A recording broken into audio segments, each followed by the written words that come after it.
When the scarf is as long as you would like for it to be, take the working yarn, wrap it around, make sure it wraps around 3 times so you have enough to do the cast off. And all we're going to do is the super stretchy cast off. So let me zoom in.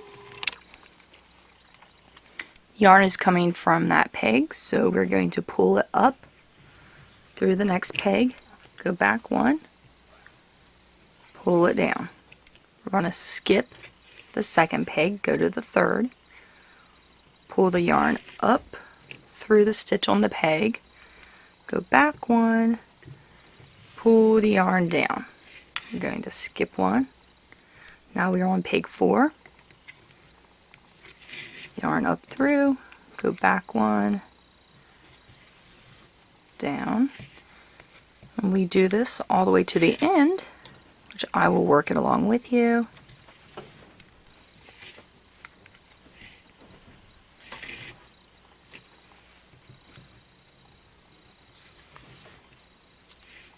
And I like to take it through that last stitch.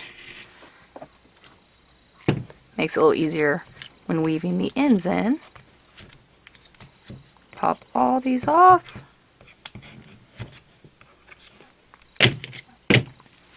Stretch things out a bit. And there you go.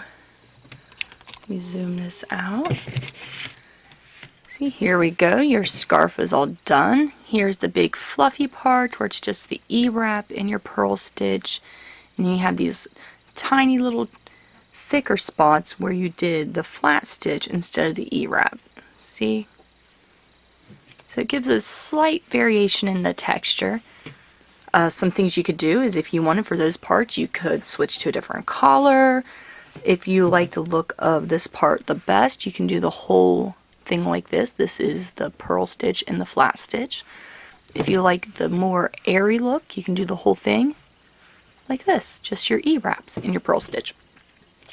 Alright guys, so at this point you just take and you weave your ends through, cut the ends off, and you are done. So just remember, you can either use the $30 kit or the individual small ones to make this item. It can be done just with the 4-piece, but it will be thinner. You can use your kit and add more pieces to it and make it thicker if you would like as well. Okay guys, thank you so much everybody for watching this video. I hope you enjoyed. Do not forget to like, share, subscribe, and make sure you follow the channel. Have your notifications turned on so that whenever a new video or pattern comes out, you will be notified. Thank you so much for watching.